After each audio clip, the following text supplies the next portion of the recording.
Última coisa que eu queria falar para você é em relação a sequelas. Quais são as possíveis complicações, as possíveis sequelas, né, de uma infecção não tratada por clamídia e gonococo, né, ou gonococo. Na verdade, por que a gente fala clamídia e gonococo? Porque eles são assim, ó, eles andam de mãos dadas, né, gente?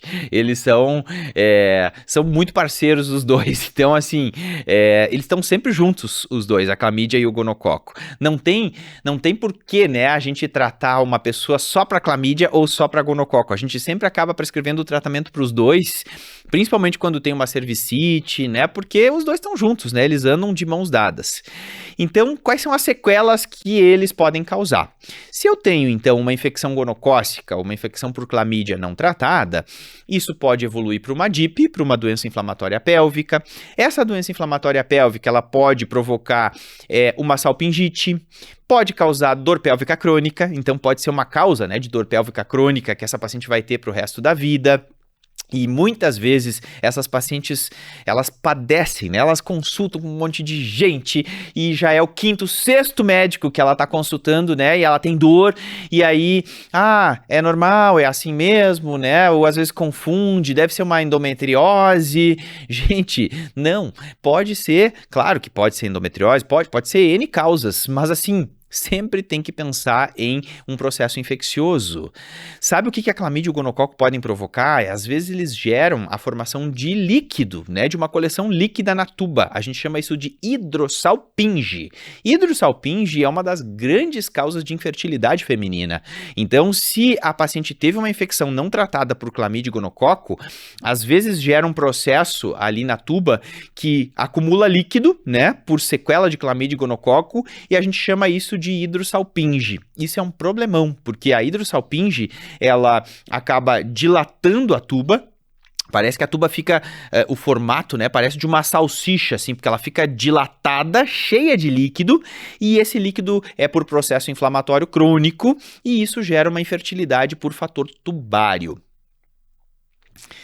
Inclusive, é importante lembrar que a hidrossalpinge, ela precisa, né, quando a gente tem diagnóstico de uma paciente com infertilidade por hidrossalpinge, é importante sempre lembrar que não adianta a gente, trata então com antibiótico e vê o que vai acontecer. Não, quando tem hidrossalpinge e a paciente tem infertilidade, o ideal, né, a propedêutica correta é a gente fazer salpingectomia, tirar as tubas da paciente e indicar um processo de reprodução assistida, uma fertilização in vitro ou ainda uma injeção intracitoplasmática de espermatozoide.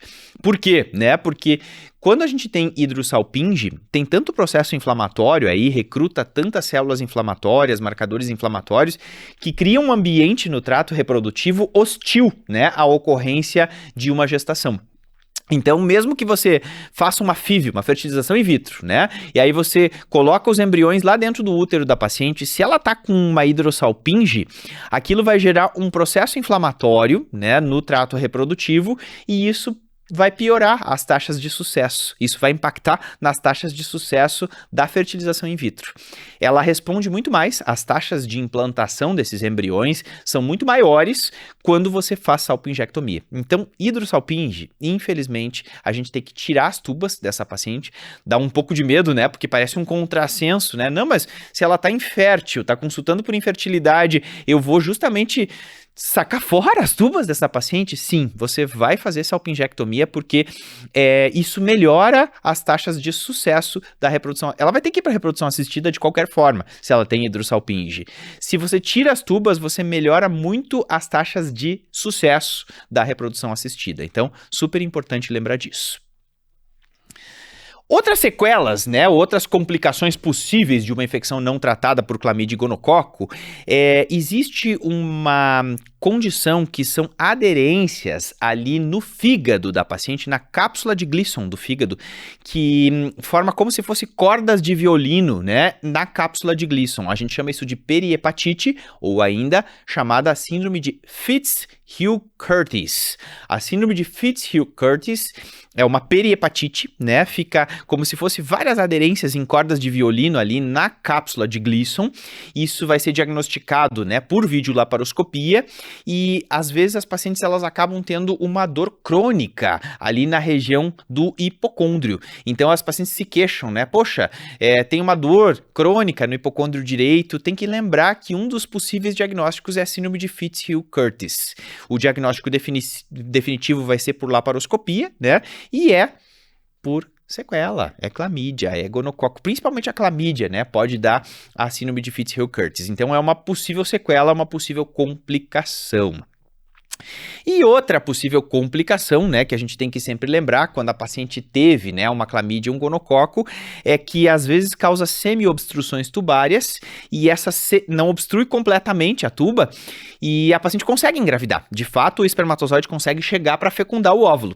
Só que quando ele está migrando, né, ali o ovo, né, o produto da concepção, ele está migrando, na verdade, embriologicamente falando, seria uma mórula. Quando a mórula está migrando, ela não consegue passar porque está cheio de semi-obstruções e ela acaba se implantando na tuba. Então, a clamídia e o gonococo não tratados também podem ser uma causa, né, de uma gravidez ectópica, né, de uma gravidez fora do seu local habitual, que é a cavidade uterina. Então, o embrião ele acaba não conseguindo passar, a mórula não consegue passar, não consegue chegar por essas semi-obstruções e acaba se implantando na tuba, que a gente sabe que é uma gestação inviável. Por isso, colegas, não esqueçam de sempre suspeitar, né, desses dois agentes aí microbiológicos. Clamídia e gonococo tem muito no Brasil. A gente, infelizmente, tem muita clamídia, muito gonococo aí circulando e a gente que é profissional da saúde tem que lembrar deles, tem que lembrar que a gente precisa tratar, precisa rastrear nos grupos populacionais que foram falados. Precisamos lembrar, né, que eles causam sequelas e a nossa população merece, né, que eles sejam tratados. E sempre convocar as parcerias sexuais, porque o objetivo é a gente interromper as cadeias de transmissão. Não esqueçam do exame que é o melhor a ser pedido, vai ser sempre a biologia molecular, e o local para você pedir nas mulheres, então, definitivamente é o canal cervical. E sempre que você tiver suspeita, né, às vezes, eu não tenho, tô num lugar que, Jadre, é super difícil, não tem como pedir, tem pouco recurso, condições financeiras muito adversas. Bom, se não tem como, você trata, né? Se não tem como você pedir o exame, não tem como rastrear, você tá suspeitando que é isso, trata, né? Vai fazer o tratamento conforme for o quadro que você identificou, mas trata porque é sempre melhor você tratar do que você deixar uma pessoa com suspeita ir para casa, que ela vai acabar só acelerando mais, né, as cadeias de transmissão. Então, nunca esquece disso.